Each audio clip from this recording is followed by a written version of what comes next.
Hello guys, welcome back. This is Sakshi. तो आज मैं बात करने वाली हूँ एक कोरियन ड्रामे की जिसका नाम है हेलो मी। ये ड्रामा बहुत ही इंटरेस्टिंग होने वाला है, तो वीडियो को बिल्कुल लास्ट तक देखिएगा। तो बिना किसी देरी के चलते हैं सीधा वीडियो की तरफ। तो कहानी की शुरुआत एक हॉस्पिटल से होती है जहाँ पे एक लड़की को बुरी हालत में लेकर आया गया था। डॉक्टर इससे बचाने की कोशिश कर रहे थे, तो वहीं इस लड़की की आत्मा उसके शरीर से निकल गई थी और वो हाथ जोड़ जोड़ के डॉक्टर से कह रही थी कि इस लड़की को बचाने की कोई जरूरत नहीं है, इसको रहने दो। इस लड़की का नाम है बान हानी और ये इस ड्रामा की फीमेल लीड है। अब हमें उसके बारे में बताया जाता है कि वो 37 साल की हो चुकी है और वो कई तरह की पार्ट टाइम जॉब भी करती है। वो काफी परेशान थी। आज जब वो स्क्विड बनने की एक पार्ट टाइम जॉब कर रही थी, यहाँ पे पुलिस आकर उसे ले जाती है। वो पूछती रहती है कि क्या हुआ है, लेकिन उसे कुछ नहीं बताया जाता और जेल में लाके बंद कर दिया जाता है। तभी वो देखती है उसके बगल वाले जेल में एक और लड़के को लाया जा रहा था और वो कह रहा था कि सच में मैं ठरकी नहीं हूँ, तुम लोग मुझे गलत समझ रहे हो। बान हानी भी इस लड़के को देखकर डर रही थी, पर वो लड़का कहता है कि तुम मुझे गलत मत समझो, मैं कोई ठरकी नहीं हूँ। इस लड़के का नाम हान यो ह्यून है। अब हमें हान के बारे में बताया जाता है कि ये बहुत ही रिच फैमिली से बिलोंग करता है और ये अपने डैड के पैसों को उड़ाता रहता है। उसे कमाना आता ही नहीं है। अब उसके डैड उससे कहते हैं कि तुम पैसा उड़ाना बंद कर दो, कि तुम एक हफ्ते में जितना पैसा उड़ाते हो मैं तुम्हें 1 महीने का टाइम देता हूँ, क्या तुम मुझे वो पैसा कमा के दे सकते हो। हान कहता है डैड 1 महीना देने की क्या जरूरत है, मैं तो वो पैसा आपको 1 हफ्ते में ही कमा के दे सकता हूँ। तो डैड कहते हैं अगर नहीं कमा पाए तो हान कहता है कि आप मुझे घर से बाहर निकाल देना। अब हान अपने सर्टिफिकेट लेकर निकलता है कि आज तो उसे जैसे जॉब मिल ही जाएगी, लेकिन उसे कहीं काम ही नहीं मिलता। अब उसे पैसे तो कमाने थे, इसीलिए वो लोगों की मसाज करना शुरू कर देता है। वो तो मसाज कर करके बहुत ही ज्यादा परेशान हो गया था, लेकिन यहाँ तो बहुत कम ही पैसे इकट्ठे हुए थे। अब वो चाहता है अपने डैड के पास ये पैसे लेकर, मगर उसके डैड कहते हैं कि अब तुम जल्दी से अपने कपड़े निकालो और निकल जाओ यहाँ से, मैं तुम्हें ये महंगे कपड़े भी नहीं पहनने दूंगा। पर हान की बुआ रोकती है कि रहने दीजिए, वो अपने ही घर का बेटा है, लेकिन वो उनकी बात भी नहीं सुनते और हान को यहाँ से निकालते हैं। हान उनसे डर के भागता है, उसके पास आधे अधूरे कपड़े थे और जब वो रोड पे ऐसे कपड़ों में निकलता है तो पुलिस वाले उसे ठरकी समझ लेते हैं और इसी वजह से वो उसे लॉकअप में डाल देते हैं। फिलहाल लॉकअप में तो बान हानी उससे डर रही थी, तो हान कहता है तो डरने की जरूरत नहीं है, ये कोट बहुत ही महंगा है, मैं सच में अमीर खानदान से हूँ और कोई ठरकी नहीं हूँ। अब इस पुलिस स्टेशन में स्टाइल मारते हुए एक लड़के की एंट्री होती है। इस लड़के का नाम एंथनी है और ये एक एक्टर है। बान हानी इस लड़के को देखकर पहचान गई थी। कुछ समय पहले की बात है, इस लड़के की एक मूवी की शूटिंग हो रही थी। वहाँ पे हानी भी गई हुई थी अपनी फोटोज खींचने के लिए, पर यहाँ पे इस लड़के को लगता है कि गलती से बान हानी ने उसके टॉयलेट करते हुए फोटो खींच ली है। तभी गुस्से में उसने बान हानी का कैमरा तोड़ दिया। हानी बहुत गुस्से में आ जाती है क्योंकि वो कैमरा उसके डैड का था। इसके बाद हानी ने उससे बदला लेने के लिए एंथनी की हर वीडियो के नीचे बुरे बुरे कमेंट्स करना शुरू कर दिए थे। इसी वजह से एंथनी ने इसके खिलाफ कंप्लेन कर दी थी और अब वो लॉकअप में है। तो ऑफिसर यहाँ पे कहता है कि देखो तुम दोनों का केस इतना बड़ा नहीं है, आपस में बात करके सुलझा लो। अब एंथनी और बान हानी दोनों एक दूसरे से माफी मांग करके केस खत्म करते हैं। हानी तो अब यहाँ से जाने लगी थी, तभी हान कहता है कि वो अपनी स्क्विड वाली टोपी मुझे दे जाओ, जो थोड़ी बहुत इज्जत बची है वो चेहरा छुपा के बचा लूंगा, और वो अपनी टोपी उसे दे के चली जाती है। कुछ देर बाद हान के कजन की वाइफ उसे बाहर निकलवाने के लिए आती है और वो उसे अपने डैड से माफी मांगने के लिए कहती है, बट हान कहता है कि मेरी कोई गलती नहीं है, मैं क्यों माफी मांगू। वो मना कर देता है कि वो माफी नहीं मांगेगा। अब आगे हान एक रेस्टोरेंट में चला जाता है और यहाँ पे बान हानी भी आई हुई थी। ये दोनों एक दूसरे को देख के यहाँ पे पहचान जाते हैं। हान तो दूसरी टेबल पे जाके बैठ जाता है, लेकिन बान हानी यहाँ पे ब्लाइंड डेट पे आई थी। बट ये यहाँ पर हानी से कहता है कि फोटो से तो तुम बहुत ज्यादा बड़ी उम्र की लग रही हो। वो तो यहाँ से खाना पीना खा के चला जाता है, लेकिन बान हानी सोचती है कि हमेशा उसके साथ ही ऐसा क्यों होता है। दूर बैठा हान भी देख रहा था कि बान हानी काफी परेशान है। अब हान को भी बिल भरना था, लेकिन वो देखता है कि उसके सारे कार्ड्स फ्रीज कर दिए गए हैं। वो अपने घर वालों को भी फोन करता है, लेकिन कोई भी फोन नहीं उठा रहा था। हान इन लोगों से कहता है कि तुम लोग मेरे ये जूते रख लो, काफी महंगे हैं, और इसके बदले ऊपर के बचे हुए पैसे भी तुम ही रख लेना। लेकिन ये होटल स्टाफ इसे पागल समझते हैं। अब हान के पास कोई रास्ता नहीं था, इसलिए वो बान हानी से जाके पैसे मांगता है, लेकिन बान हानी उससे डरने लगती है। अब हान के बार बार प्लीज बोलने पर बान हानी उसे पैसे दे ही देती है। अब वो बाहर जाके ड्रिंक करती है और देखती है कि हान दूर बैठा उसे ही देख रहा था। बान हानी देखती है कि वो प्यासा है, तो वो उसे जाकर एक कैन दे देती है। हान कहता है कि चिंता मत करो, मैं उसके साथ ये पैसे भी वापस कर दूंगा। बान हानी यहाँ से जाने लगती है, तभी उसके सामने एक ट्रक आ जाता है और यहाँ पर फ्रीज होकर वो याद करने लगती है जब वो 17 साल की थी। पास्ट में वो कितनी ज्यादा दबंग थी। वो एक बॉस जैसी थी और सब उसके ऑर्डर फॉलो करते थे। वो काफी ज्यादा इंटेलिजेंट थी और एक डांसर बनना चाहती थी, लेकिन आज उसकी हालत बहुत खराब हो गई है। अब हमें कहानी का वही सीन दिखाया जाता है जो हॉस्पिटल में था। बानहानी को हॉस्पिटल में होश आ जाता है। अब नर्स जब उससे उसकी डेट ऑफ बर्थ पूछती है तो बानहानी अपना नाम और डेट ऑफ बर्थ वही बताती है जो उसके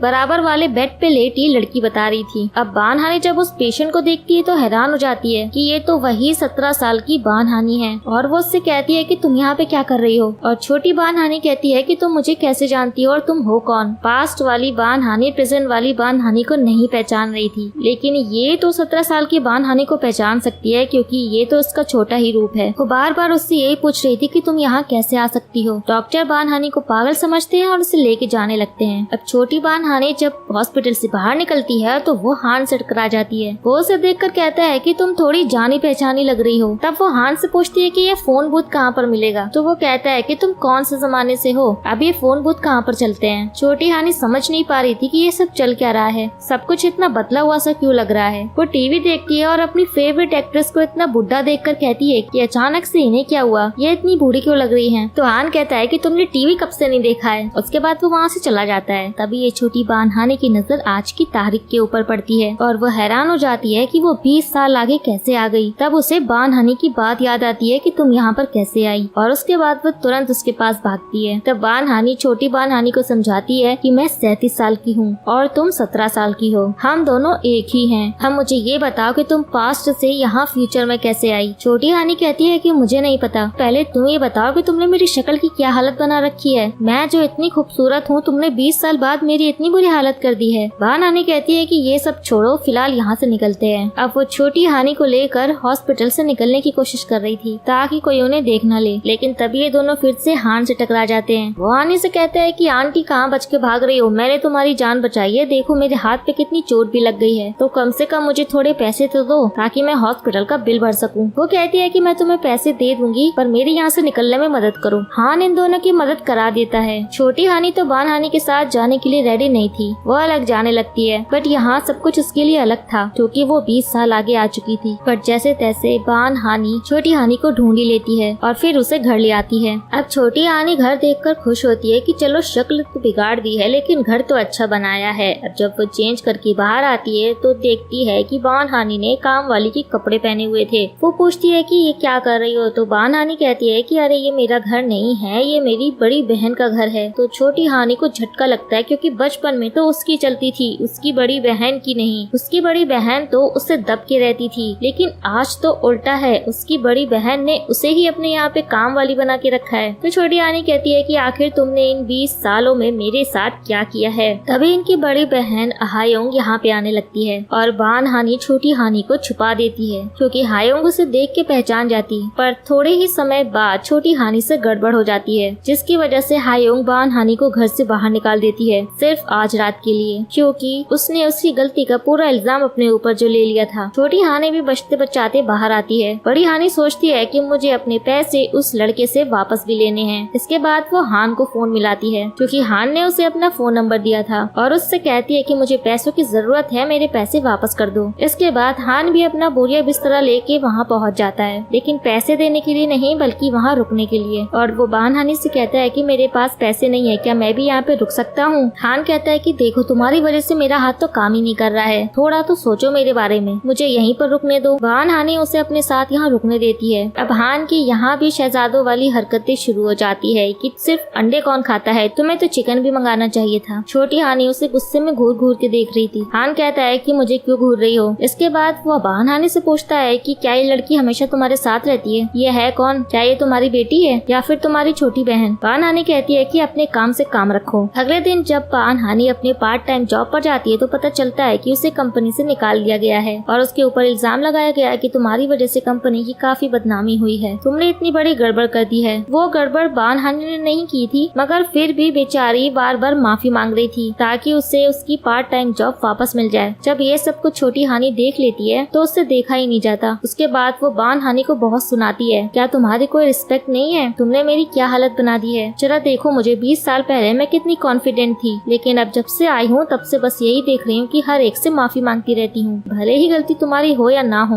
इतना कुछ सुनने के बाद बड़ी बहन हानि बोल देती है कि हाँ मैं ऐसी ही हूँ, तुम्हें कोई दिक्कत है तो तुम चली जाओ यहाँ से। दोनों झगड़ा करके एक दूसरे से दूर दूर चले जाते हैं। मगर थोड़ी देर बाद ही बड़ी बहन हानि छोटी बहन हानि को लेने पहुँच जाती है और उससे कहती है कि अब चलो यहाँ से, वैसे भी तुम्हें यहाँ पर कोई जानता नहीं है। तो वहीं दूसरी तरफ हान आज वो अपने डैड की कंपनी में गया था। वहाँ जा करके वो अपने कजिन से मिलता है और उससे कहता है कि मुझे यहाँ नौकरी चाहिए। अब आगे हान वो कंपनी के बाहर खड़ा हुआ था। तभी उसके डैड उसे देखकर पूछते हैं कि नालायक यहाँ पर क्या कर रहे हो। तब हान कहता है कि क्यों डैड, क्या आपको लगता है कि ये जमीन आपकी है? मैं यहाँ पे टहलने के लिए आया हूँ, यहाँ टहल भी नहीं सकता क्या? तब उसके डैड कहते हैं कि हाँ ये जमीन भी मेरी ही है, यहाँ पर तुम टहल नहीं सकते। तो हान कहता है कि चाहिए अपना काम कीजिए और मुझे भी अपनी जॉब पे जाना है, मेरी नौकरी जो लग गई है। वो अपने डैड को बड़े ही रौब से बताकर यहाँ से निकल जाता है और उसके डैड उसके जाने के बाद हंसने लगते हैं कि ये नालायक कभी नहीं सुधरेगा। तो वहीं दूसरी तरफ ये दोनों मिल करके नए नए तरीके सर्च कर रही थी कि छोटी हानि को वापस पास्ट में कैसे भेजा जाए। तरीके ढूंढते ढूंढते तो यहाँ पर साइंटिस्ट के पास भी पहुँच जाती है और वहाँ जाकर के पूछती है कि आपके पास कोई टाइम मशीन पड़ी हुई है क्या? हमें इसे वापस भेजना है पास्ट में, ये पास्ट से आई है। वो साइंटिस्ट इन्हें तुरंत पागल खाने का नंबर देता है कि मैडम आपको यहाँ पे कांटेक्ट करना चाहिए। अब ये ऐसी हरकतें कर रही थी तो कोई भी आम इंसान इनको पागल ही समझेगा। खैर अब आगे बहन हानि को पैसों की जरूरत थी और वो अपने पैसे मांगने के लिए जब हान को कॉल कर रही थी तो वो उसका फोन नहीं उठा रहा था। अब बड़ी हानि इतनी परेशान थी कि वो क्या करे, वो हान को कैसे ढूंढे। तब वो कुछ गुंडों को इस काम पे लगा देती है। फिर वो लोग हान को ढूंढने के लिए उसके होटल तक पहुँच जाते हैं और उससे हानि के पैसे वापस मांगने लगते हैं। फिर जैसे ही हानि को पता चलता है तो वो भी होटल पहुँच जाती है और तब उसे देख के हान कहता है कि ये तो तुमने ठीक नहीं किया, तुम्हें अपना फोन चेक करना चाहिए, मैंने तुम्हें तुम्हारे पैसे पहले ही भेज दिए हैं। अब जब हानि चेक करती है तो पैसे तो वाकई में उसके पास आ गए थे। फिर वो हान से माफी मांगती है। सिर्फ वो ही नहीं, वो गुंडे भी उससे माफी मांग के वापस चले जाते हैं। लेकिन हान हानि से कहता है कि मैंने नहीं सोचा था कि तुम ऐसी होगी, खैर दोबारा मुझसे मिलने की कोई जरूरत नहीं है। बहन हानि को भी बुरा लग रहा था क्योंकि उसने गलत किया था, इसलिए वो उसे दोबारा रोक करके माफी मांगती है और उस दिन उसका कुछ सामान सोना में रह गया था तो वो उसे वापस करने लगती है। तभी उस सामान में से एक रिंग गिरती है और बहन हानि कहती है कि ये तो मेरी है। तब हान कहता है कि ये मेरा है। बहन हानि कहती है नहीं, ये कई साल पहले खो गई थी, ये तो मेरे डैड ने मुझे दी थी। अब हान याद करता है कि कई साल पहले बहन हानि ने उसे कुछ लड़कों से बचाया था और उसी टाइम बहन हानि की वो रिंग वहीं पर गिर गई थी। हान ने जब उससे उसका नाम पूछा था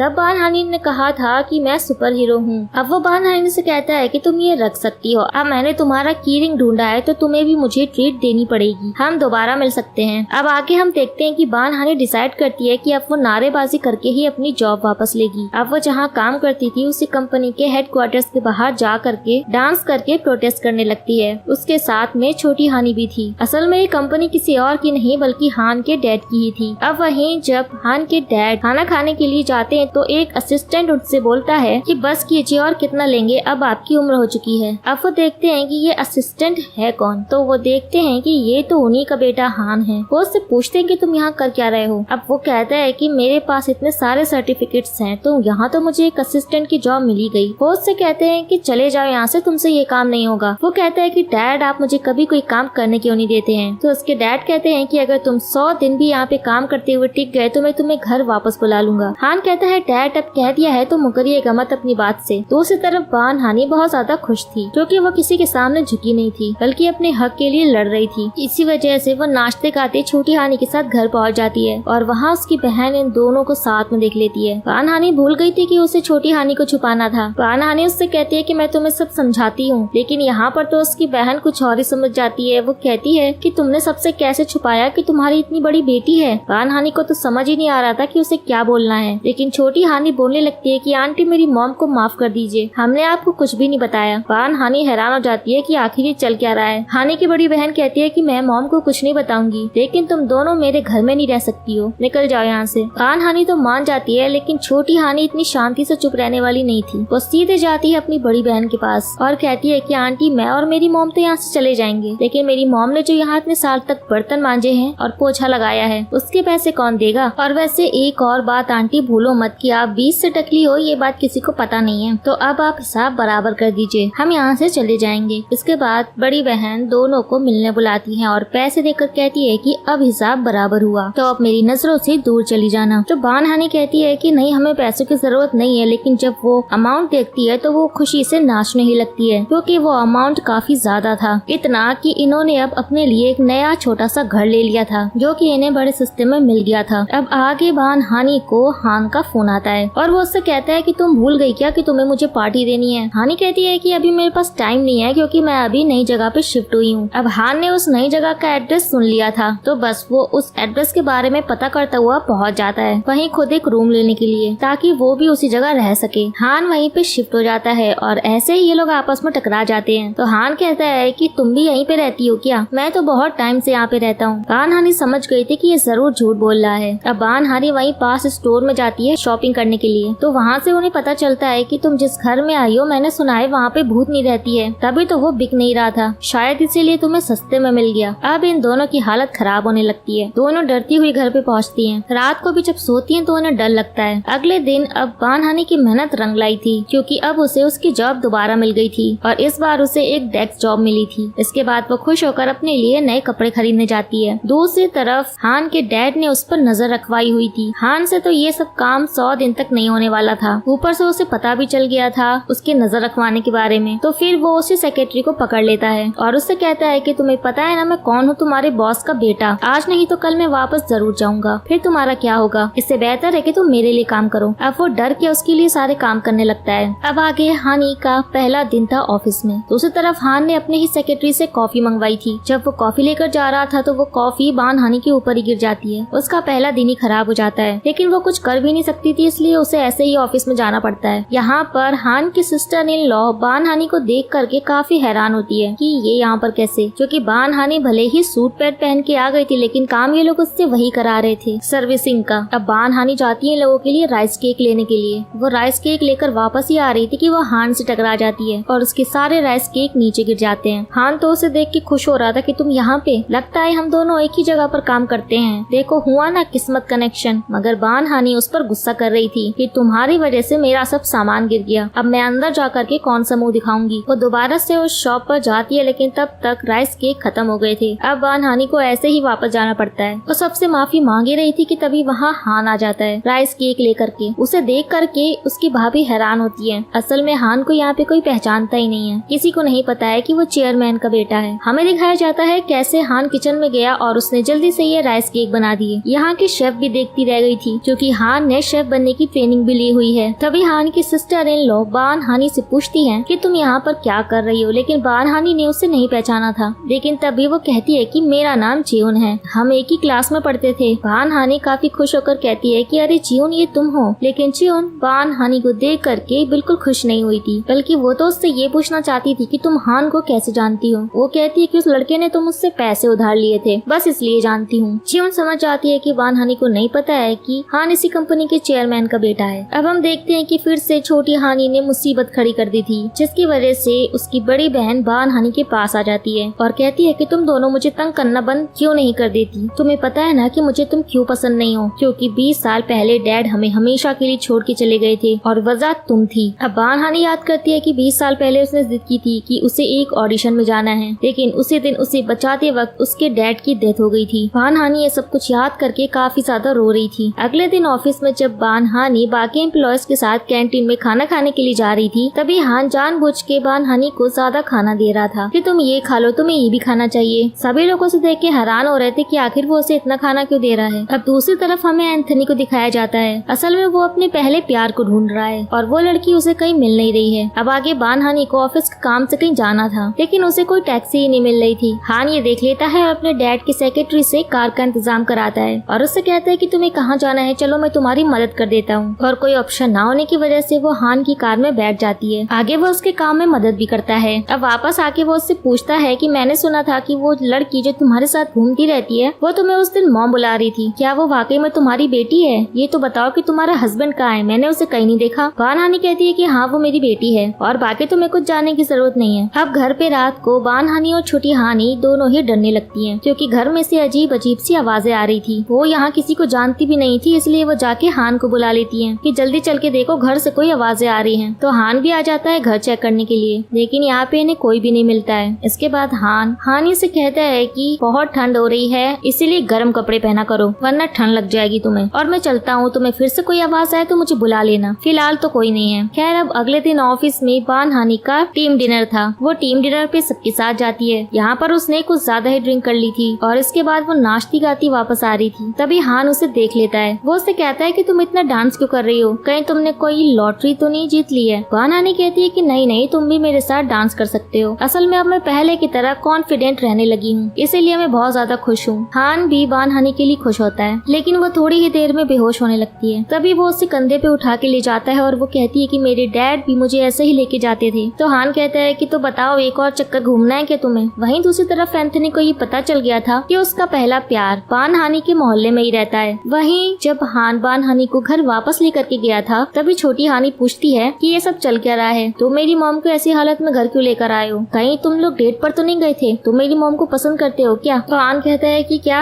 मैं और इसे पसंद करता हूँ। तो बान हानी खड़ी हो जाती है और कहती है कि मैं बताती हूँ, और इतना कहते ही वो हान के ऊपर वॉमिट कर देती है। दूसरी तरफ एंथनी अपने पहले प्यार का घर ढूंढता हुआ वहाँ पे पहुँच गया था। वो गेट खटखटाता नहीं सीधा अंदर आ गया था। वहाँ वो हान को देख के हैरान होता है और हान उससे पूछता है कि तुम कौन हो और यहाँ क्या कर रहे हो। तभी छोटी हानी बाहर आती है और एंथनी कहता है कि बान हानी तुम, असल में उसका पहला प्यार कोई और नहीं बल्कि बान हानी ही थी। तो हान कहता है कि अरे ये बान हानी नहीं, उसकी बेटी है। बान हानी तो वहाँ लेटी हुई है, पर तुम उसे कैसे जानते हो। तभी एंथनी बान हानी को देखता है और उसका तो सिर ही घूम जाता है कि ये तो वही लड़की है जिसको उसने लॉकअप में बंद करवाया था। बान हानी भी उठ जाती है और कहती है कि एंथनी हमारा तो हिसाब बराबर हो गया था ना उस दिन। इसके बाद तो वो सीधे उसके मुंह के ऊपर कुल्लाई कर देती है। उसको तो चक्कर ही आने लगते हैं कि ये सब क्या देख लिया। उसकी बचपन वाली बान हानी को आज क्या हो गया है। वो तो सदमे में वापस ही चला जाता है। वहीं छोटी हानी हान को ट्रैक सूट ला करके देती है। हान कहता है कि तुम्हारी मॉम की वजह से मेरा महंगा सूट खराब हो गया है, उसे ड्राई क्लीन करा करके वापस दे देना। वैसे वो लड़का तुम्हारी मॉम को कैसे जानता है। बान हानी कहती है अच्छा एंथनी वो तो मेरे साथ स्कूल में पढ़ता था। हान कहता है क्या। हान हैरान होता है तो वो कहती है मेरा मतलब है मेरी मॉम के साथ स्कूल में पढ़ता था। तो हान कहता है वैसे तुम सच में अपनी मॉम की तरह दिखती हो। तो हान कहता है कि मैं भी बचपन में एक बार उससे मिला हूँ।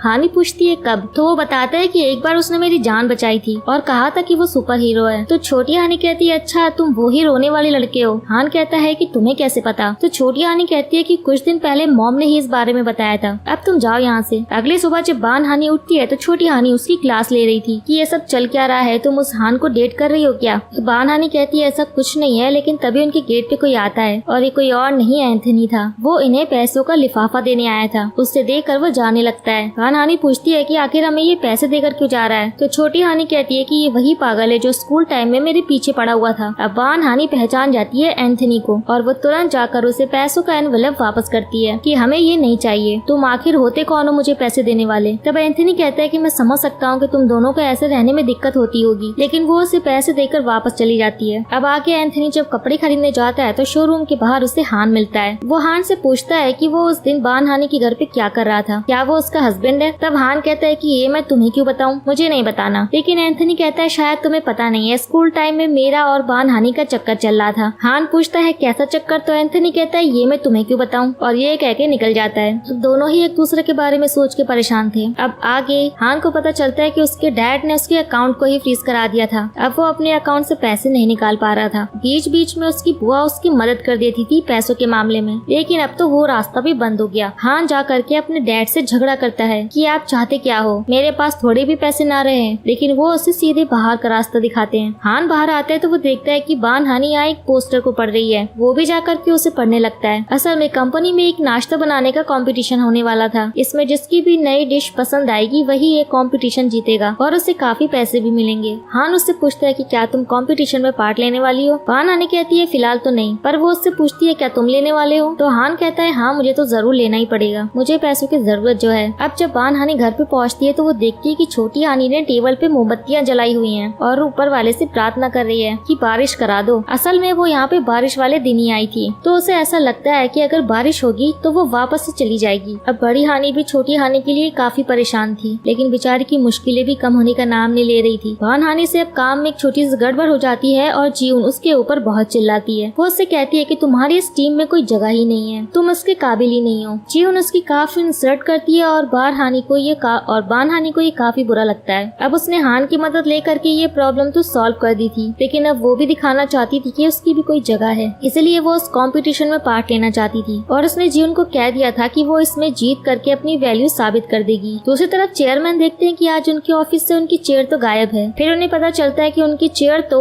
उनका बेटा हान अपने किचन में ले गया है। हान उस चेयर के ऊपर बैठा अपनी सेक्रेटरी से कह रहा था कि अब तुम देखो मैं कैसे उससे बदला लेता हूँ। अब से तू और मैं एक टीम है और हम कंपटीशन में जीत करके दिखाएंगे और अपने डैड को रोड पे ले आऊंगा। ये सब कुछ बहुत जल्द मेरा होगा। दूर से चेयरमैन उसकी नौटंकी देख के परेशान हो रहे थे। अब आगे बान हानी हान को जा करके शुक्रिया बोलती है आज उसकी मदद करने के लिए और फिर उसे डिनर पे ले जाती है। और यहाँ पे बान हानी उसे बताती है कि वो भी उस कंपटीशन में पार्ट लेने वाली है। फिर वो उससे पूछती है कि क्या तुम मेरी टीम बनोगे। हान तो सोच में पड़ जाता है कि बान हानी तो सामने से टीम बनने के लिए सोच रही है, पर मैंने तो 3 से 4 लोगों को बता दिया है कि मैं उनकी टीम बन करके उन्हें कंपटीशन में जिता दूंगा। लेकिन वो बान हानी से कहता है कि तुम चिंता मत करो, अब से हम दोनों एक टीम है और हम ये कंपटीशन जीतेंगे। और बाकी सब लोगों को मैसेज कर देता है कि अब से मैं तुम्हारी टीम नहीं हूँ, अब तुम लोग अपना अपना देख लो। अब घर लौटते वक्त तो हान बान हानी से पूछ ही लेता है कि तुम्हारा उस एंथनी के साथ कोई चक्कर था क्या। लेकिन बान हानी कहती है कि नहीं, मेरा उस एंथनी के साथ कोई भी चक्कर नहीं था। अब ये जानने के बाद तो हान बहुत ही खुश होता है। अब अगले दिन बान हानी को पनिशमेंट में वॉलंटियर सर्विस देने के लिए जाना था। उसने जो एंथनी के खिलाफ कमेंट्स किए थे उसी के चक्कर में उसे पनिशमेंट मिली थी। अब बान हानी छोटी हानी को भी अपने साथ ले जाती है। जब ये लोग सर्विस देने के लिए जाते हैं तो देखते हैं कि हान भी यहाँ पर आया हुआ है। हानी उससे पूछती है कि तुम यहाँ पे क्या कर रहे हो। हान यहाँ पे याद करता है कि जब एंथनी ने कहा था कि उसके और बान हानी के बीच में चक्कर चल रहा था तो जेलेसी में उसने भी बुरे बुरे कमेंट्स किए थे और उसी की सजा उसे भी मिल गई। लेकिन बान हानी को वो कुछ नहीं बताता। बस बान हानी को वो इतना कहता है कि गलतियाँ किससे नहीं होती है, मैं भी पनिशमेंट की वजह से यहाँ पर हूँ। बल्कि हान के साथ साथ तो एंथनी भी यहाँ पर आया हुआ था। हान को काम करता हुआ देख करके एंथनी को बड़ा अच्छा लग रहा था। अपनी पनिशमेंट पूरी करने के बाद अब रात को ये सभी डिनर करने के लिए साथ में बैठते हैं। एंथनी को यहाँ पर खाना बहुत अच्छा लगता है। अब कुछ देर बाद को देखते हैं कि क्लीनर आकर के कहती है कि तुम में से टॉयलेट कौन गया था, पूरी टॉयलेट जाम करके आया है। हमें पता चलता है कि ये सब तो एंथनी ने किया था क्योंकि उसी ने इतना सारा खाना ठूस ठूस के जो खाया था और उसी की वजह से टॉयलेट जाम हो गई थी। अब सब उसके खिलाफ बुरे बुरे कमेंट्स करने लगे थे। लेकिन तभी बान हानी बोलती है कि टॉयलेट मैं गई थी और मेरी वजह से ही टॉयलेट जाम हुई है। इसके बाद तो एंथनी उसको प्यार भरी नजरों से देखता ही रहता है। इसके बाद एंथनी बान हानी से कहता है कि चलो मैं तुम्हें घर छोड़ दूंगा। लेकिन हान भी यहाँ पे जानबूझ के एंथनी की कार में बैठ जाता है और कहता है कि मैं भी वहीं जा रहा हूँ, मुझे भी लिफ्ट दे दो। पूरे रास्ते एंथनी बान हानी को देखकर खुश हो रहा था और हान जेलस हो रहा था और कहता है जल्दी चलो मुझे नींद आ रही है। अब बान हानी और छोटी हानी अंदर जाने लगती है लेकिन एंथनी उन्हें मुस्कुरा के देखते ही रहता है। हान तो बस जेलस ही होता रहता है। लेकिन एंथनी हानी को कॉफी पीने के लिए कहता है और वो उसे ऊपर ले जाती है। लेकिन हान भी कंपटीशन के बारे में कुछ डिस्कस करने का बहाना करके आ जाता है। इसके बाद एंथनी हान को रोक करके पूछता है कि क्या तुम बान हानी को पसंद करते हो। लेकिन हान कहता है कि अगर मैं उसे पसंद भी करता हूँ तो क्या हुआ। इतने में ही अंदर से उन दोनों के चिल्लाने की आवाज आती है और ये दोनों अंदर भागते हैं और देखते हैं कि घर में सामान यहाँ वहाँ फैला हुआ था, मतलब कि जरूर कोई यहाँ आया था। अचानक से सब लाइट्स बंद हो जाती हैं और इन्हें पता चलता है कि घर के अंदर कोई तो है। बान हानी कहती है कि ये लहसुन उठाओ, जरूर यहाँ पर कोई भूत है। उसके बाद ये सब डर के मारे उसे उठा लेते हैं और भूत को भगाने लगते हैं। ये लोग उसके पीछे पीछे भागने लगते हैं और आज तो इन्होंने उसे पकड़ ही लिया था। असल में ये कोई भूतनी नहीं थी, ये तो बान हानी के मकान मालकिन की बेटी थी। इससे बात करने से इन्हें पता चलता है कि ये नहीं चाहती थी कि उसकी मॉम ये घर किसी को किराए पे दे। वो खुद इसे अपना स्टूडियो बनाना चाहती थी और यही वजह है कि वो इतने टाइम से सबको यहाँ पे डरा रही थी। अब अगली सुबह हान बान हानी के यहाँ पे पहुँच जाता है और उसे चल के कंपटीशन के लिए नई डिश बनाने को कहता है। इसके बाद एंथनी बान हानी के यहाँ पे आता है उसके लिए कॉफी लेकर के, मगर यहाँ पे तो सिर्फ छोटी हानी थी और वो उससे कहती है कि तुम सुबह सुबह दिमाग खराब करने के लिए आ गए, मॉम तो यहाँ पे नहीं है, वो अपने कंपटीशन के लिए गई है हान के साथ। अब एंथनी ये जान करके जेलिस हो रहा था। दूसरी तरफ चेयरमैन को पता चलता है कि हान बान हानी के साथ कंपटीशन में पार्ट ले रहा है, तो ये जान करके वो खुश होते हैं क्योंकि वो बान हानी को पसंद करते हैं और अब उन्हें भी लगता है कि हान सुधर रहा है। उसके बाद गाँव से बान हानी की मॉम और दादी आ गई थी उसकी बड़ी बहन हायंग के यहाँ पे। वो उसे फोन करके मिलने के लिए बुलाते हैं। बान हानी की दादी को डिमेंशिया है। जब वो बान हानी से मिलने के लिए आती है तो वो उससे पहचानती ही नहीं है, बस बार बार कहती रहती है कि मुझे बान हानी से मिलना है। दूसरी तरफ छोटी हानी को पता चलता है कि उसकी दादी यहाँ पर आई हुई है, तो उसका भी मन था उनसे मिलने के लिए और वो किसी को बिना बताए हाय उनके यहाँ पहुँच जाती है। पहले तो दादी सो रही थी लेकिन जैसे ही छोटी हानी वहाँ से जाने लगती लगती है तभी दादी उठ जाती है और उससे हानि कह के पहचान लेती है। वो उनसे मिलकर के काफी खुश हुई थी। जाते हुए हानि को दादी एक चार्जर देती है और कहती है कि अपनी फोन को चार्ज कर लेना, तुम फोन नहीं उठाती हो। हानि चार्जर लेकर के वहाँ से जाने लगती है, लेकिन तभी वो अपनी मॉम से टकरा जाती है। वो देख कर के हैरान होती है कि ये लड़की तो हानि की तरह लग रही है। वो उसे बुलाने लगते हैं, लेकिन छोटी हानि यहाँ से भाग जाती है। सब हैरान होते हैं कि ये लड़की कौन थी जो कि बिल्कुल बान हानि की तरह दिख रही थी। इसके बाद एंथनी अपने पुराने स्कूल गया था और वहाँ जाके वो याद कर रहा था कि बान हानि की फादर के डेथ में कहीं न कहीं वो भी जिम्मेदार है। दूसरी तरफ बान हानि की मॉम उससे मिलने के लिए आती हैं। उसने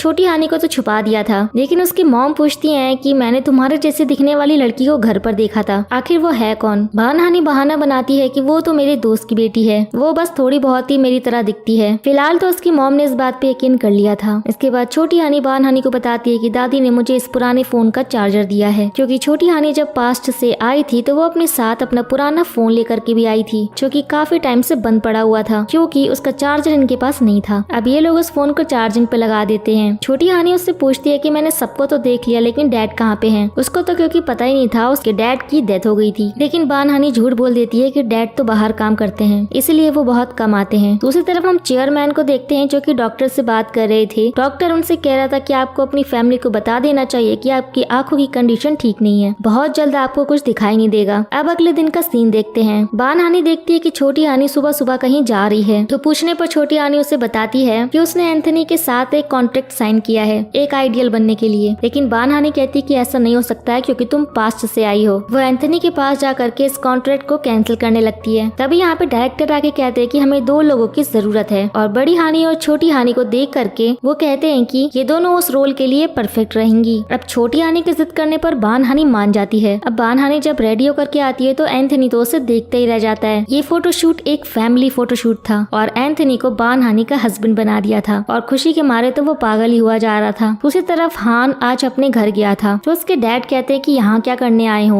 वो कहते हैं कि आपसे मिलने थोड़ी ना आया हूँ, अपने कजिन से मिलने आया हूँ। लेकिन असल में हान अपनी पहली कमाई से अपने डैड के लिए एक टी शर्ट लेके आया था। हान के सामने तो चेयरमैन कोई रिएक्शन नहीं देते, मगर उसके जाने के बाद वो बहुत खुश हो रहे थे। दूसरी तरफ बुआ जब हान को बाहर छोड़ने के लिए गई थी तो वो उससे कहती है कि तू इस कंपटीशन को छोड़, मैं तुझे बाहर घूमने के लिए भेज देती हूँ। पर हान कहता है कि नहीं, मुझे तो इस बार कंपटीशन में पार्ट लेना ही है। लेकिन हान के जाने के बाद बुआ कुछ ठीक नहीं लग रही थी, जैसे उन्हें ये बिल्कुल भी अच्छा नहीं लगा। अब फाइनली कंपटीशन का दिन आता है। इन दोनों ने डिसाइड किया था कि बान हानि प्रेजेंटेशन देने के लिए स्टेज पर जाएगी। इधर बान हानि प्रेजेंटेशन दे रही थी, तो दूसरी तरफ उसी पुराने फोन पे आज एक कॉल आता है और छोटी हानि डर जाती है कि इस फोन पे कॉल कैसे आ सकता है, जबकि ये तो उसके साथ पास्ट से आया है। वो फोन रिसीव करने जा ही रही थी कि उसकी बड़ी बहन हायोंग आ जाती है। वो फोन उठा ही नहीं पाती। दूसरी तरफ उन दोनों की प्रेजेंटेशन बहुत अच्छी गई थी, इसीलिए ये लोग रात को सेलिब्रेट करने के लिए डिनर पे आते हैं। हान बान हानि से बोलता है कि तुम्हारी ये बेटी बिल्कुल वैसे ही लगती है जैसे तुम हाई स्कूल में लगती थी। बान हानि पूछती है कि तुमने मुझे कब हाई स्कूल में देखा? तो हान उसे कहता है कि सुपरमैन में वही हूँ जिसे तुमने बचाया था। बड़ी हानि को याद नहीं था क्योंकि बहुत साल हो गए थे। तभी छोटी हानि उसे साइड में ले जाती है, वरना उसका झूठ पकड़ा जाता। छोटी हानि उसे बताती है कि ये वही लड़का है जिसकी हमने एक बार जान बचाई थी। बड़ी हानि को भी सब याद आ जाता है। फिर ये लोग न्यूज देखते हैं कि आज बारिश होने वाली है, और फिर तो ये दोनों यहाँ से भाग जाती हैं शमन के पास जाने के लिए। हान तो उन्हें रोकता ही रहता है कि तुम दोनों मेंढक हो क्या, जो बारिश की बात सुनते ही भाग गई। असल में इन लोगों ने एक शमन से बात की थी कि जिस दिन बारिश होगी उस दिन वो पास्ट वाली हानि को दोबारा से पास्ट में भेज देंगे। अब शमन बान हानि के फोन पे कॉल कर रहा था, लेकिन बान हानि का फोन जल्दी में हान के पास ही छूट गया था। हान फोन रिसीव कर लेता है और शमन बिना कुछ भी सुने सब कुछ बोल देता है। उस पास्ट वाली लड़की को मत लेकर के आना, उसके ऊपर खतरा है। हान परेशान हो जाता है कि ये पास्ट वाली लड़की है कौन। उसे छोटी हानि की बातें अजीब लगने लगती हैं और सारी चीजें उसके दिमाग में घूमने लगती हैं। वही देखते हैं दूसरी तरफ छोटी हानि और बड़ी हानि का एक्सीडेंट हो जाता है। नेक्स्ट सीन में ये दोनों हॉस्पिटल बेड पे थी। हान भी यहीं पर था। बान हानि को होश आ जाता है और वो हान को देखती है। उसे देखते ही वो पूछती है कि छोटी हानि कहाँ पे है। तब हान कहता है कि तुम उस पास्ट से आई लड़की की बात कर रही हो, वो भी ठीक है। बान हानि ये सुन के हैरान हो जाती है और उससे पूछती है कि तुम्हें इस बारे में कैसे पता चला। तब हान उसे शमन को दिखाता है जो कि यहीं पर था। शमन बान हानि को बताता है कि उस लड़की के ऊपर अभी भी खतरा है, इसीलिए उसे घर में रखो। और वो शमन ये भी बताता है कि उस लड़की के यहाँ आने की सिर्फ एक ही वजह है कि कोई उससे बहुत डेस्परेटली मिलना चाहता है, किसी को उसकी जरूरत है। अब बान हानि हान का शुक्रिया बोलती है आज फिर से उसकी मदद करने के लिए। तब हान कहता है कि तुम अपना ध्यान रखो, मैं किसी को इस बारे में नहीं बताऊंगा क्योंकि कोई भी मेरी बात पे विश्वास करेगा भी नहीं। अब दूसरी तरफ चेयर चेयरमैन ने अपनी इस बीमारी के बारे में अपनी बहन के बेटे डोयंग को बता दिया था और उससे कहा था कि तुम इस बारे में किसी को भी नहीं बताओगे, हान को भी नहीं। दूसरी तरफ हायुन छोटी हानि के बारे में सोच रही थी कि मुझे नहीं लगता कि वो बान हानि की बेटी है, तो आखिर वो है कौन। अब बान हानि ने छोटी हानि को भी बता दिया था कि हान को सब कुछ पता चल गया है। दूसरी तरफ हम देखते हैं कि हान के डैड का वो सेक्रेटरी जो हान की बात मानना था, वो तो हान की बुआ के साथ मिला हुआ था। उसकी बुआ कुछ तो प्लानिंग कर रही थी। वो अपनी डॉटर इन लॉ जियोन के पास भी जाती हैं। वो उसे डराते हुए कहती हैं कि तुम्हें मेरा एक काम करना पड़ेगा। अब जियोन को हम रात को ऑफिस में देखते हैं। वो बान हानि के कंप्यूटर में कुछ तो करने आई थी। अब बान हानि अगली सुबह ऑफिस आती है और यहाँ पे आके वो सुनती है कि उसके और हान की टीम कंपटीशन जीत गई है। वो खुशी मना ही रही थी कि इतने में इन्वेस्टिगेशन टीम आती है और उससे कहती है कि तुम्हारा आइडिया चोरी का था। वो लोग उसे इन्वेस्टिगेशन के लिए ले जाते हैं और वो लोग हान को भी इन्वेस्टिगेशन के लिए ले जाते हैं। दोनों से एक एक करके पूछताछ होती है। ये दोनों अपनी सफाई देने की कोशिश कर रहे थे। अभी दोनों बाहर आते हैं तो हान बान हानि को घबराया हुआ देख करके कहता है कि तुम्हें चिंता करने की जरूरत नहीं है, जब हम दोनों ठीक है तो हमारे साथ कुछ भी गलत नहीं हो सकता। अब बान हानि जब अपने घर आती है तो देखती है कि छोटी हानि घर पे नहीं थी और उसे हर जगह ढूंढने लगती है। उसे छोटी हानि कहीं भी नहीं मिलती, लेकिन जब वो वापस आती है तो वो देखती है कि वो तो घर पर बैठ करके ही नूडल्स खा रही थी। यहाँ बड़ी हानि उसे डांटती है कि जब मैंने मना किया तो तुम कहीं बाहर नहीं जा सकती। तो यहाँ पे इन दोनों के बीच में लड़ाई होने लगती है। बड़ी हानि अब बाहर चली जाती है। दूसरी तरफ हान सबूत ढूंढ रहा था कि उसने और बान हानि ने कोई भी आइडिया नहीं चुराया है। अब उसे अपनी बुआ को लेकर के भी कुछ शक होता है और फिर वो अपने सेक्रेटरी से ही पूछता है कि क्या तुम्हें लगता है कि इन सबके पीछे मेरी बुआ का हाथ है। उसको तो कोई आइडिया ही नहीं था कि ये सेक्रेटरी भी उसके साथ मिला हुआ है। दूसरी तरफ डोयंग को भी पता चल जाता है कि उसकी मॉम इन सब में मिली हुई है। वो उनसे पूछता है कि आप हान के साथ ऐसा क्यों कर रही हैं। वो कहती है कि मैंने ही उनके आइडिया को चुरा करके दूसरी कंपनी को दिया था। वैसे भी चेयरमैन बहुत जल्दी ही अंधे होने वाले हैं और उसके बाद कंपनी किसे संभालनी है, आखिरकार मुझे ही। डोयंग को यहाँ पे सब समझ में आ जाता है कि उसकी मॉम के इरादे क्या हैं। डोयंग कहता है कि मैं अभी जा करके आपका सच सबको बताता हूँ। उसके बाद वो उसे उसी दिन की रिकॉर्डिंग दिखाती है जब जीहुन बान हानि के कंप्यूटर में कुछ कर रही थी। वो कहती है कि ये मैंने नहीं किया तो तुम्हारी वाइफ नहीं है। दूसरी तरफ जीहुन बान हानि से मिलने के लिए उसके घर गई थी। वो छोटी हानि से भी मिलती है और छोटी हानि तो उससे मिलके कुछ ज्यादा ही खुश थी क्योंकि वो दोनों पहले दोस्त जो थी। जीहुन कहती है कि तुम्हारी बेटी तो बिल्कुल तुम्हारी जैसी है, ऐसा लग रहा है मैं तुमसे ही बात कर रही हूँ। यहाँ इन दोनों के बीच में जो बचपन में गलतफहमी हुई थी वो भी दूर हो जाती है। हमें पता चलता है कि उस रात जीहुन ने बान हानि के कंप्यूटर में कुछ गड़बड़ की ही नहीं थी। अब हान अपने भाई डोयंग से मिलने के लिए गया था और उससे कहता है कि मुझे लगता है कि इन सब के पीछे बुआ का ही हाथ है। तो डोयंग उससे सबूत मांगता है। इसके बाद डोयंग अपनी मॉम के पास जाकर के कहता है कि मैं आपके साथ हूँ। असल में डोयंग अपनी वाइफ से बहुत प्यार करता है और उसे बचाना चाहता है, इसीलिए वो अपनी मॉम का साथ देने के लिए भी रेडी हो गया। दूसरी तरफ छोटी हानि और बड़ी हानि जब अपने घर पे वापस पहुँचती है तो पहले से ही इनकी मॉम वहाँ पे बैठी हुई थी और आज वो इन दोनों को साथ में देख लेती है और फिर वो उनसे पूछने लगती है कि आखिरकार ये लड़की है कौन। वो छोटी हानि को पकड़ के पूछने लगती है कि तुम कौन हो। छोटी हानि रोते हुए उन्हें मॉम बुलाती है। पीछे से हायोंग भी आ गई थी और उसने भी ये सब सुन लिया था। हायोंग कहती है कि ऐसा कैसे हो सकता है, मुझे तो यकीन ही नहीं हो रहा है। अब बान हानि ने अपनी मॉम और हायोंग को सब कुछ बता दिया था कि ये लड़की बान हानि ही है जो पास्ट से आई है। जब उसकी मॉम कहती है कि हाँ ये मेरी ही बेटी है, क्या मैं अपनी बेटी को नहीं पहचानूंगी। वो रोती हुई छोटी हानि को शांत कराती है। दूसरी तरफ बुआ ने कंपनी में जो कुछ भी चल रहा था उसे जानबूझ करके न्यूज चैनल पे टेलीकास्ट करवा दिया था और ये न्यूज देख करके चेयरमैन की तबीयत बहुत ज्यादा बिगड़ जाती है और हॉस्पिटल से सीधे हान को फोन पहुंचता है। इधर हॉस्पिटल में चेयरमैन के पास डोयंग था और उनकी आंखें पूरी तरह से चली गई थी। उन्हें अब कुछ भी नहीं दिख रहा था। हान यहाँ पर पहुंच जाता है और उनसे पूछता है कि आप ठीक तो है ना, आप कुछ बोल क्यों नहीं रहे हैं। लेकिन चेयरमैन तो उसकी तरफ देख भी नहीं रहे थे। वो डोयंग से कहते हैं हान को बाहर भेजने के लिए। डोयंग हान को समझाता है कि अंकल अभी ठीक है, तुम जाओ यहाँ से। हान चला जाता है। उसके बाद चेयरमैन डोयंग से कहते हैं कि उसे बिल्कुल भी पता नहीं चलना चाहिए। जब उसकी मॉम की डेथ हुई थी तो मैंने देखा है वो कितनी बुरी तरीके से टूट गया था। वो मेरी ऐसी हालत नहीं देख पाएगा। दूसरी तरफ छोटी हानि फिर से अपने डैड के बारे में इन लोगों से पूछने लगती है। तब उसकी मॉम और हायोंग दोनों ही हैरान होते हैं। बड़ी हानि इन लोगों को बाहर लेकर के आती है और वो उन्हें बताती है कि वो उस टाइमलाइन से आई है जहाँ पे डैड जिंदा थे। इसे नहीं पता है कि डैड की डेथ हो चुकी है। फिर ये दोनों कहते हैं कि फिर तो हमें काफी संभल के रहना पड़ेगा। अब अगले दिन बान हानि और हान को फोन पहुंचता है कि उनके ऊपर जितने भी इल्जाम लगे थे वो हटा दिए गए हैं। उनके खिलाफ कोई भी सबूत नहीं मिला है, इसलिए वो कंपनी में काम करने के लिए वापस आ जाते हैं। लेकिन दूसरी तरफ बुआ का दिमाग तो खराब हो रहा था कि कैसे कोई भी सबूत नहीं मिला। इसके बाद वो जीवन की तरफ देखती है और उससे अकेले में कहती है कि तो तुमने मुझे धोखा दे ही दिया। जीवन कहती है कि माफ कीजिए लेकिन मैं इतनी नीचे नहीं गिर सकती हूँ। अब हान कंपनी में तो वापस आ गया था लेकिन उसे अभी भी बुआ के ऊपर शक था कि बुआ कुछ तो गड़बड़ कर रही है क्योंकि कंपनी में रीस्ट्रक्चरिंग होने वाली थी। काफी पुराने एम्प्लॉयज को यहाँ से निकाला जा रहा था। इसी बारे में बात करने के लिए लिए वो अपने डैड के पास हॉस्पिटल जाता है। यहाँ आकर के उसे पता चलता है कि उसके डैड यहाँ पे नहीं है। वो डोएंग को फोन मिलाता है तो वो कहता है कि चेयरमैन ट्रिप पर चले गए हैं। चेयरमैन ने डोएंग से कहा था कि हान मेरे बारे में पूछे तो उसे कुछ भी मत बताना। अब हान ये भी नोटिस करता है कि उसका सेक्रेटरी भी कुछ दिन से काम पर नहीं आ रहा है। वो उसका एड्रेस पता करते हुए वहाँ पर पहुँच जाता है। यहाँ पे उसे पता चलता है कि सेक्रेटरी की दादी की तबीयत बहुत खराब थी, तो वो उनकी मदद करने लगता है। इससे सेक्रेटरी को भी काफी गिल्टी महसूस होता है। वो हान का शुक्रिया करता है उसकी मदद करने के लिए। तभी हान उससे पूछता है कि तुम मुझे सच सच बताओ, तुम मेरी बुआ के साथ मिले हुए हो ना, और कंपनी में चल रही सारी गड़बड़ के पीछे मेरी बुआ का हाथ है। और यहाँ पर आज सेक्रेटरी सब कुछ बता देता है और वो हान से माफी भी मांगता है कि उसकी मजबूरी थी, इसलिए उसे बात माननी पड़ी। अब हान रात को कंपनी में जाता है किसी काम से, तो यहाँ पर वो अपनी बुआ और डोएंग की बातें सुन लेता है कि वो चेयरमैन को उनकी पोजीशन से हटाने की बात कर रहे हैं। और यहाँ हान को ये भी पता चलता है कि उसके डैड की आंखें चली गई हैं। और ये सब जानने के बाद हान को बहुत बड़ा झटका लगता है। इसके बाद जब बान हानी वापस लौटती है तो वो अपने घर के बाहर हान को देखती है और उससे पूछती है कि तुम यहाँ बाहर क्यों खड़े हो। बान हानी उसे अंदर ले आती है और आज हान बान हानी को उसके नाम से बुलाता है और कहता है कि मैं तुम्हें कैसा लगता हूँ, क्या मैं अच्छा इंसान हूँ। बान हानी कहती है कि हाँ तुम बहुत अच्छे इंसान हो। हान कहता है कि अगर मैं वैसा इंसान नहीं हुआ जैसा तुम मुझे समझ रही हो तो प्लीज मुझसे नफरत मत करना, मैं बुरा नहीं हूँ। अगले दिन हान डोएंग की कार का पीछा करता है ये देखने के लिए कि उसके डैड कहाँ पर हैं। हान दूर से ही अपने डैड को देख करके काफी इमोशनल हो रहा था कि उसके डैड कितनी तकलीफ में है। दूसरी तरफ हम देखते हैं कि बुआ ने शेयर होल्डर्स की मीटिंग रखी थी और वो रीस्ट्रक्चरिंग के प्लान को आज पास करवाने वाली थी। और तभी यहाँ पे हान एंट्री लेता है और आकर के कहता है कि मैं इसके खिलाफ हूँ। लेकिन बुआ कहती है कि तुम सिर्फ चेयरमैन की बेटी हो, तुम यहाँ पर वोट नहीं दे सकते। लेकिन तभी पीछे से चेयरमैन भी आते हैं और कहते हैं कि मैं भी इसके खिलाफ हूँ, यहाँ कुछ भी ऐसा नहीं होने वाला है। वो सबको यहाँ से जाने के लिए कह देते हैं। अब हम पिछला सीन देखते हैं कि हान अपने डैड के पास गया था और रोते हुए कह रहा था कि आप ऐसा कैसे कर सकते हैं, मुझे और बाकी एम्प्लॉयज को काम से कैसे निकाल सकते हैं। तब चेयरमैन कहते हैं कि कौन किसे निकाल रहा है, तुम ये क्या बकवास कर रहे हो। तब हान यहाँ पे उन्हें सब कुछ बता देता है और वो ये भी कहता है कि हाँ मुझे ये भी पता है कि आपकी आंखें चली गई हैं और आपने इतनी बड़ी बात अपने बेटे से छुपा कर रखी। आपको क्या लगता है कि मैं आपका साथ नहीं दूंगा, मैं हमेशा आपके साथ हूँ। वो अपने डैड का हाथ पकड़ के रोने लगता है। तभी चेयरमैन भी उसे शांत कराने लगते हैं। फिर हम उसी सीन पे आते हैं। बुआ अपने भाई के ऊपर चिल्ला रही थी कि आप मेरे साथ ऐसा कैसे कर सकते हैं, मैंने इस कंपनी के लिए बहुत कुछ किया है तो मैं ये कंपनी लेकर के ही रहूंगी। अब पूरी कंपनी में ये बात पता चल जाती है कि रिस्ट्रक्चरिंग नहीं होने वाली है क्योंकि चेयरमैन का बेटा यहाँ पे आ गया है। सब लोग ये जानना चाहते थे कि चेयरमैन का बेटा है कौन। सब लोग देखते हैं कि चेयरमैन को उनका बेटा लेकर के आ रहा है और ये कोई और नहीं था, ये हान था जो उन्हीं के बीच में काम कर रहा था। बान हानी ये देख करके हैरान होती है और उससे तो यकीन ही नहीं हो रहा था। वो जा करके जियोन से पूछती है कि क्या ये सच है, तो जियोन कहती है कि हाँ ये सच है, हान हमारी ही फैमिली का मेंबर है और चेयरमैन का बेटा। बान हानी यकीन नहीं कर रही थी कि कल तक वो उससे थोड़े से पैसे मांग रहा था, वो इतनी बड़ी कंपनी के चेयरमैन का बेटा है। अब हान बान हानी के घर पे आता है और वो उससे पूछती है कि क्या तुम मेरे साथ कोई मजाक कर रहे हो। वो उससे कहता है कि ये कोई मजाक नहीं है, ये सच है। ऐसी कई और भी चीजें हैं जो मैं तुम्हें अभी नहीं बता सकता, लेकिन तुम मुझ पे विश्वास रखो, मैं जल्दी तुम्हें सब कुछ बता दूंगा। दूसरी तरफ बुआ भी शांत रहने वाली नहीं थी। उन्होंने फिर से शेयर होल्डर्स की मीटिंग बुलवाई थी कि अब तो चेयरमैन को दिख ही नहीं रहा है तो वो कंपनी कैसे संभालेंगे। वो चेयरमैन को उनकी पोजीशन से हटाना चाहती थी। हान को पता चलता है तो वो अपने डैड के मैनेजर से बात करता है कि मुझे अब क्या करना चाहिए। वो उसे कहता है कि तुम्हें जा करके बाकी शेयर होल्डर्स से बात करनी होगी कि वो तुम्हारा साथ दे। अब हान बान हानी के पास जा करके सब कुछ बता देता है कि कंपनी में क्या कुछ चल रहा है और उसे शेयर होल्डर्स को मनाना है। बान हानी उसकी मदद करने के लिए मान जाती है। इसके बाद वो कंपनी में सारे एम्प्लॉयज का एक ग्रुप बनाती है और सबको पूरी सिचुएशन समझा देती है। सभी लोग अपने चेयरमैन को सपोर्ट करना चाहते थे। अब ये लोग अलग अलग ग्रुप्स में जा करके शेयर होल्डर्स से बात करते हैं और उन्हें अपनी तरफ करने की पूरी कोशिश करते हैं। दूसरी तरफ एंथनी के ऊपर एक मुसीबत आ गई थी। किसी ने उसकी पुरानी फोटो पब्लिश कर दी थी कि इसने तो प्लास्टिक सर्जरी करवाई है। पहले ये बहुत बदतमीज हुआ करता था, अब धीरे धीरे एंथनी के फैन कम होने लगते हैं और एंटी फैन बढ़ने लगते हैं। अब दूसरी तरफ शेयर होल्डर्स की मीटिंग का दिन आ चुका था। अब डोएंग की वाइफ जियोन उससे कह रही थी कि तुम ये सब कुछ मत करो, चेयरमैन का साथ दो। पर डोएंग कहता है कि क्या तुम जानती हो कि ये सब कुछ मैं तुम्हें ही बचाने के लिए कर रहा हूँ। अब जियोन को जब पूरा सच पता चलता है तो वो कहती है कि उसने तो कोई गड़बड़ की ही नहीं है। अब जाकर के डोएंग को सच पता चला था, लेकिन डोएंग फिर भी कहता है कि अब मैं बहुत आगे आ चुका हूँ। दूसरी तरफ छोटी आनी अपनी मॉम के साथ जाने के चक्कर में चोरी छुपे उनकी कार में जाके बैठ जाती है, लेकिन यहाँ उसे पता चलता है कि उसकी मॉम तो मेमोरियल साइट पे आई थी, उसकी डैड की मेमोरियल साइट पे। ये देख करके उसे बहुत ही बड़ा सदमा लगता है। इधर बान हानी के पास फोन पहुंचता है और वो तुरंत निकलती है। उसने मीटिंग का रिजल्ट भी नहीं सुना था कि क्या हुआ। तभी हान बाहर आता है और सभी एम्प्लॉयज को बताता है कि हम जीत गए हैं, चेयरमैन कहीं भी नहीं जा रहे हैं। फिर हमें पता चलता है कि असल में डोयोंग ने अपनी मॉम के खिलाफ सारे सबूत शेयर होल्डर्स के सामने रख दिए थे कि उसकी मॉम ने कितने घपले किए हैं, जिस वजह से शेयर होल्डर्स ने उन्हें नहीं हटाया। दूसरी तरफ दोनों बानहानी रोई जा रही थी और उनकी मॉम उन्हें समझाने की कोशिश कर रही थी कि उसमें तुम्हारी कोई भी गलती नहीं थी, तुम्हारे पिता को तुम्हारी वजह से कुछ भी नहीं हुआ था। वो बड़ी बानहानी से भी माफी मांगती कि आज तक मैंने तुमसे ये बात नहीं कही। अब बानहानी वापस से कंपनी आती है और वहाँ पे आके उसे पता चलता है कि चेयरमैन को नहीं निकाला गया। वो हान को कांग्रेचुलेशंस बोलती है। अब रात को ये दोनों वापस आ गए थे। हान भी उसके घर आ गया था। अब बानहानी के उस पुराने फोन में आज फिर से कॉल आती है। बानहानी जब उस फोन को उठाती है तो सामने से उसके डैड बोल रहे थे। हान हैरान होकर पूछता है कि तुमने कहा था कि तुम्हारे डैड इस दुनिया में नहीं है, तो फिर फोन किसका आया है। बानहानी उसे शांत करवाती है। बानहानी के डैड उससे कहते हैं कि पास्ट से आई हानी के पास अब ज्यादा समय नहीं बचा है, कोई भी रास्ता ढूंढ करके तुम्हें उसे वापस भेजना होगा। अब बड़ी हानी छोटी हानी को ये सब कुछ बता देती है और ये सब लोग मिल करके उस शमन के पास जाते हैं। शमन कहता है कि उसके पास सिर्फ 7 दिन ही बचे हैं, उससे पहले ही उसे वापस जाना होगा। दूसरी तरफ एंथनी मीडिया के सामने जा करके सारे इल्जामों को एक्सेप्ट करता है और फिर सबके सामने माफी मांगता है। इसके बाद वो बानहानी के पास भी जाता है और उससे कहता है कि मुझे तुम्हें एक बात बतानी है। उस टाइम हाई स्कूल में जब तुमने मुझे रिजेक्ट किया था, तब गुस्से में मैंने तुम्हारे डैड को बताया था कि तुम ऑडिशन देने जा रही हो और उसी दिन जब वो तुम्हें रोकने के लिए जा रहे थे तब उनका एक्सीडेंट हुआ था। इसमें सब गलती मेरी है, मैं ही जिम्मेदार हूँ। बानहानी कहती है कि नहीं, इसमें तुम्हारी गलती नहीं है, मेरी मॉम ने मुझे समझाया है, जो होना था वो हो गया, इसमें किसी की कोई गलती नहीं है, तुम्हें खुद को गलत मानने की जरूरत नहीं है। एंथनी कहता है कि तुम सच में बहुत अच्छी हो और फिर वो चला जाता है। अब देखते हैं कि छोटी हानी के पास सिर्फ 2 ही दिन बचे थे और वापस जाने का रास्ता भी नहीं था। लेकिन आज छोटी हानी के सपने में उसके डैड आते हैं और वो वही जगह देखती है जहाँ उसके डैड ने पहली बार कैमरा खरीदा था। पास में एक टनल थी, शायद यही वो रास्ता था। अब अगली सुबह बानहानी को छोटी हानी का एक लेटर मिलता है कि वो यहाँ से जा रही है, उसे रास्ता मिल चुका है। बानहानी नहीं समझ पा रही थी कि आखिर वो गई कहाँ पे, क्या वाकई में रास्ता मिला भी है या नहीं। वो हान के साथ मिलकर उसे ढूंढने लगती है और जैसे तैसे टनल के पास पहुँच जाती है। छोटी हानी बड़ी हानी को समझाती है कि यही एक रास्ता है। हान भी उसे समझाता है कि आज आखिरी दिन है, ट्राई करने में कुछ नहीं जा रहा। बानहानी मान जाती है। फिर वो छोटी हानी का हाथ पकड़ के खुद उस टनल के उस पार लेकर जाती है। जाते हुए रास्ते में वो काफी बातें करती है। छोटी हानी बड़ी हानी से कॉन्फिडेंस के साथ जीने के लिए कहती है और उसकी तरफ बनने के लिए कहती है। उसके बाद छोटी हानी गायब हो जाती है। वो अपने टाइम लाइन में वापस पहुंच गई थी। फिर हम देखते हैं कि असल में बानहानी अपनी कहानी हमें सुना रही थी। वो बताती है कि हान ने अब कंपनी ज्वाइन कर ली है और चेयरमैन की तबीयत ठीक नहीं है, इसलिए वो रेस्ट ले रहे हैं और अपनी पोजीशन उन्होंने डोयोंग को संभालने के लिए दी है। वो और हान धीरे धीरे बहुत ज्यादा अच्छे दोस्त बन गए हैं। वहीं दूसरी तरफ एंथनी ने एक्टिंग का करियर छोड़ दिया है। उसने एक रेस्टोरेंट खोला है और अब हान बानहानी को फ्लावर्स देता है और कहता है कि क्या हम साथ में एक नई शुरुआत कर सकते हैं। बानहानी भी मान जाती है। इसके बाद बानहानी हमें बताती है कि वो मैं खुद ही थी जिसे मेरी सबसे ज्यादा जरूरत थी। मैं चाहती थी कि कोई मुझ में वो पुराना कॉन्फिडेंस ला करके भर दे, शायद इसीलिए मैं पास्ट से खुद से मिलने के लिए आई थी। वो खुद को ही थैंक यू बोलती है और इसी के साथ ये ड्रामा यहीं पर एंड हो जाता है। सो गाइस, आपको ये वीडियो कैसा लगा हमें कमेंट करके जरूर बताइएगा। वीडियो को लाइक और चैनल को सब्सक्राइब करना बिल्कुल भी ना भूले। तो अब मिलते हैं नेक्स्ट वीडियो में, जब तक के लिए take care and tata bye bye.